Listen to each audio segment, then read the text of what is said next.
Did you see that video from Chicago where those kids Just like, ransacking. They ran up to that white lady in front of her apartment and just beat the shit out of her? Horrifying. It's so crazy. Horrifying. That this is happening in modern 2023 in Chicago. Right. Can you imagine? Giant groups of kids just beating a lady up for no reason. Because she was white. Let's not. But imagine that.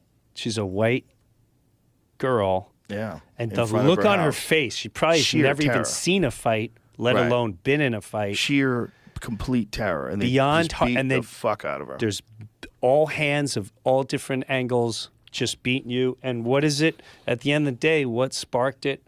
What created that madness? What brings you to the state of I just got to beat someone because they look like that's madness? It's also a recognition that law enforcement has lost control.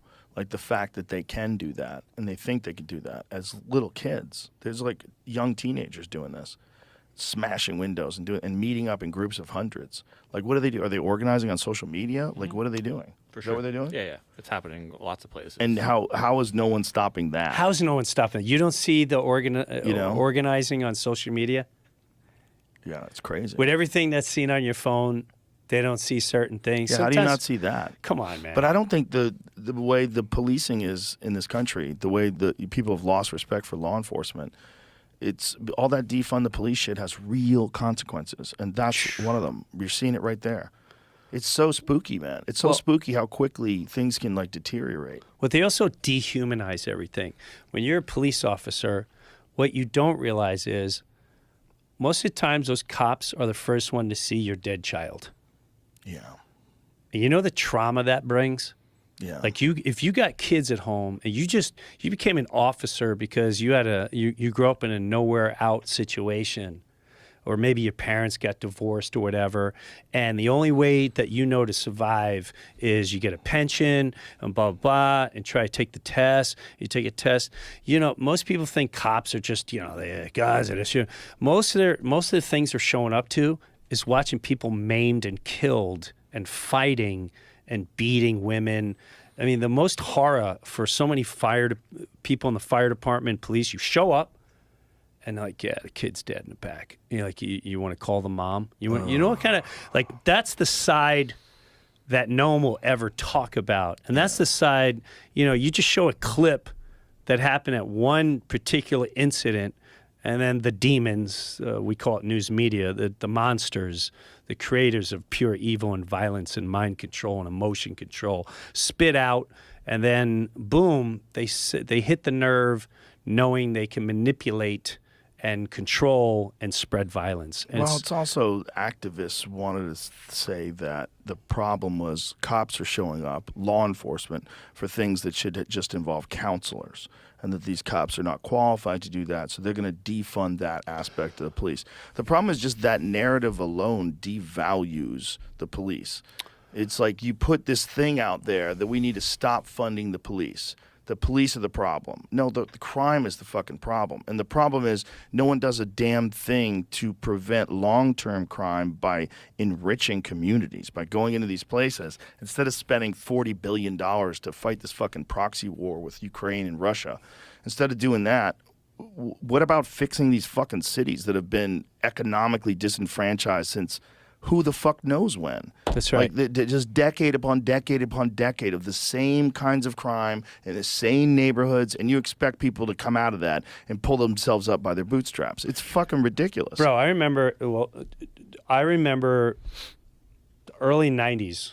I was doing something in Harlem. There was a show in Harlem. It was a comedy club there, the Uptown Comedy Club. I remember that place. Yeah. And I learned so much. I had the most incredible conversation. It was with Tracy Morgan, and we were on the street, and we just got so open and honest, and we just started asking each other questions. And when it came to things like welfare, I realized that is such a purposely driven, in my opinion, government trap. And just the way he was explaining, he's like, if I have a kid, they give me money. And he's like, we don't have options. They keep us here. They put certain foods here. They offer to pay us money. And I'd love to see the statistic of when welfare came out, how communities thrived or plummeted after that because they didn't have a drive for themselves. They're under the illusion that they're going to be taken care of. That is a very dangerous thing for people if you can keep them complacent and like with a certain level of income and just keep that amount of money where they don't have to do anything. And a lot of people get conditioned. But the other thing is like, how do you get people off of that? Like without extreme willpower and discipline and like working really, really hard to get off of that. And then deciding you're not going to accept that money anymore. Like for some people, it's easier to just stay in that little system. And that goes on in every level.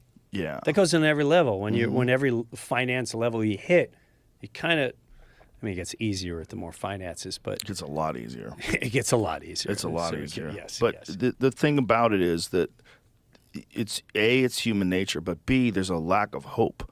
So like if you gave that welfare check to places where people are thriving and doing things that they love to do, then it wouldn't be so bad because they just keep doing things they love to do and thriving, right? And then maybe they would find other stuff to do for a living and they wouldn't need welfare. But if you're doing it to people that live in despair, that's when it's sick. Like there's something sick about it because it's like all you're doing is putting a little Band-Aid on it, and you are giving people food and you are giving people shelter, and that is good. It's definitely better than them being homeless. But that is not fixing anything.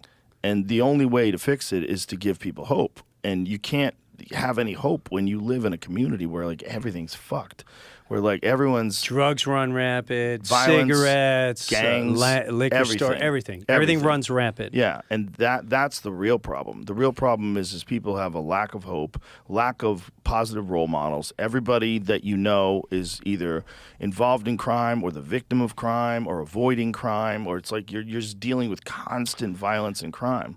But give me your money, Yeah. and I'll go fix Ukraine. It's crazy, right? It's like, how do we not address these problems in America? How do they, like, whenever the debates come up every year? It's the same thing. It's the same thing. Pro-life, pro-choice. Yeah, they're like, we're going to get jobs. Like, bitch, what you are not. We have created so many jobs in this administration. And we're going to do so much for the military. That's one thing I love about the new Twitter. When anybody posts something, even from the White House, it gets fact-checked. And the White House has had to pull tweets because they're just bullshit. Thank